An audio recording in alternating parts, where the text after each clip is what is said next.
Hi everyone, welcome to my YouTube channel. I haven't done a video in a while, so I thought I'd do one on reclaiming clay because I got clay all over me. I'm going to go through the whole process of reclaiming clay. Everyone should be doing it. If you make ceramics, if you use clay, you should be reclaiming it. It doesn't need to go in the bin. It can be recycled and reused, and I'm going to show you how I do that at our production pottery studio, because obviously we get a lot of clay, and we order about 2 tons of clay every 3 months, I'd say. So we do get a lot of reclaim as well. It might just be slops on the wheel, it might be pieces that have gone wrong, but I'm going to show you what we do to sort of condense that down so that it doesn't take over our space, and how we actually reclaim it. So firstly, this is our reclaim setup where we keep all of our plaster bats, so we can actually have more bats because we have this trolley, which makes it a lot easier for condensing it in the space we have. We have a dry bucket for where all of the scraps go if they're already past wet, if they're already past leather hard, I guess. And if they're drying, then they go in one bucket, and we just try and dry out the clay as much as we can before we add water to it. And then we have the wet buckets where we put the dry clay or any like slops from our wheels that are already wet, we put in the wet buckets as well. So I will spin this around and show you those. So this is all dry clay, and you can see pieces that aren't quite dry but are like, ideally I want to add this to water because it's quite dry inside, and then also just like bone dry pieces of clay that we want to add moisture to, and are really fragile. And then here we have our wet buckets, which I'm going to process in a sec. So this is where we add the clay, so it really breaks down into this slop, and it does it a lot quicker if it's already dry, which is why we dry it out first. And we have a few buckets of these just because not one bucket is too much to fill all our bats, and these are our bats. Excuse the state of it because it is a space that gets used a lot, but we just have plaster bats all the way up here. And you can see down here, this is one that was already put out yesterday. It's still a bit wet, so it's not ready to put through our pug mill, but I will show you what we do with the clay when it's drier and put it through our pug mill. So we're going to have some weird angles on this video. I'm on the floor now because I don't really want to be lifting these buckets up.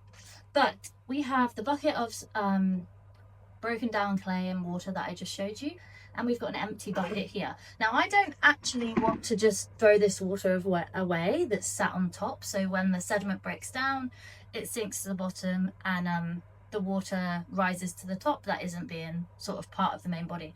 I don't want to throw it away, we can reuse it. So I just have an empty bucket next to me where I'm going to take all this water off with a wet sponge and just pour it into the bucket next to me.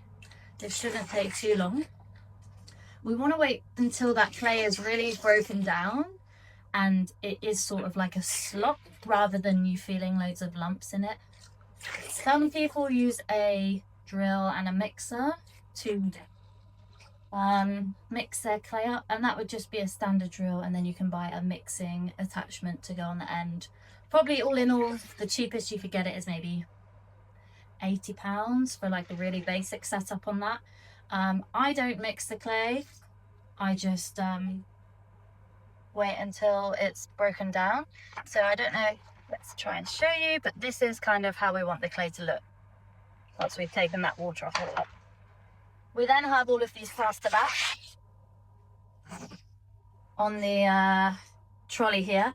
These plaster bats are made with just a potter's plaster, and there's sort of different degrees of,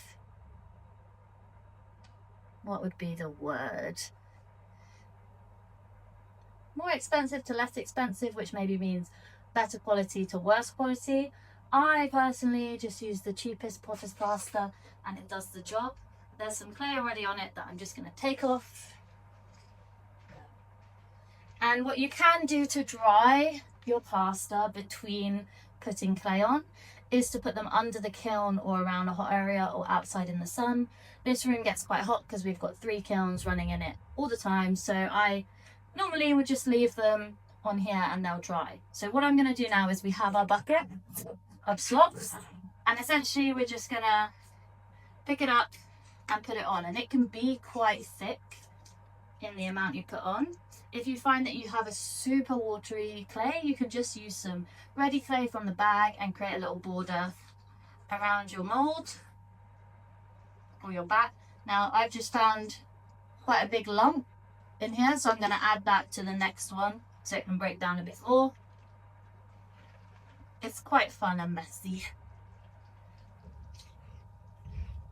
So we want to keep it all on that plaster bat, and we don't want to flood it with water. It just wants to be the clay slops.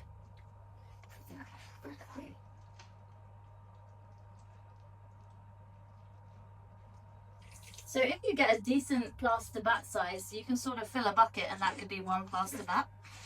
I'll show you in a sec how I actually make the plaster bat.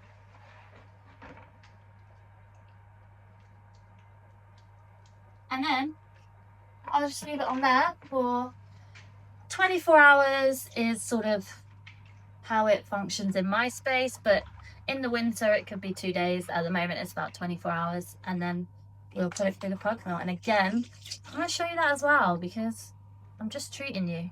Well, I was going to show you how I make a plaster bat, but I can't find the bucket I do it in. Essentially, you want a bucket with a bit of flexibility to it, whether that's pushing in from underneath, or you can get those really nice rubber buckets. Pour your plaster in, pour your water in. The ratios will be on the bag of plaster or on the website that you can buy it from, and most pottery supply shops will sell potter's plaster. Let it set, give it a little mix before you let it set, then let it set, and then in like the next day or a few hours later, tip it up, push it out with your hand. That's where the flexibility of the bucket comes in, and then you just want to let it dry. So for example, this bat, that was just made in one of those round rubber buckets, so that shape is exactly how it's come out of the bucket. And this is a good density sort of thickness for your plaster bat. If you go too thin, it just sucks in that moisture and it'll end up cracking. So you want it nice and thick, and how it looks is how it will dry. It won't like shrink or anything like that. And then just let it dry for a couple days or a week or so before you start using it, and let it dry between uses as well.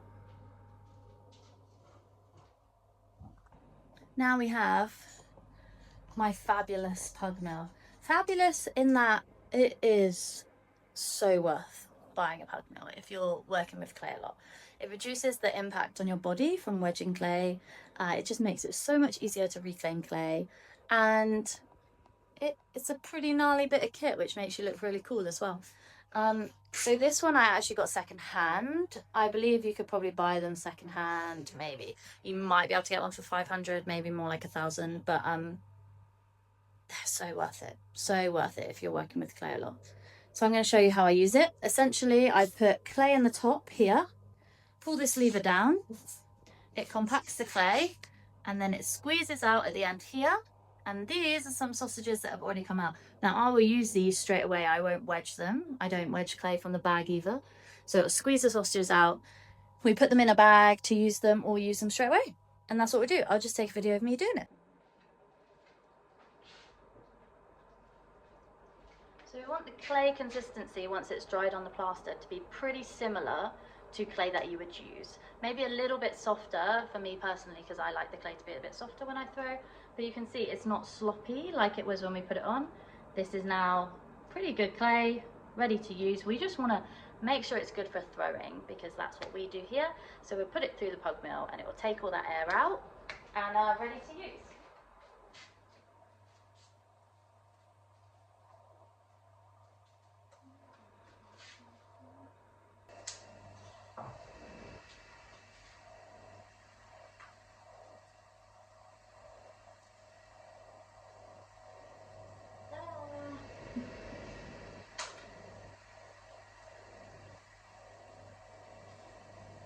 And you just rinse and repeat. It's quite simple. It takes a bit of time because we have a lot of plaster and a lot of clay out. But yeah, it's pretty good. I recommend. If you have any questions about reclaiming clay, let me know below. Otherwise, reclaim your clay.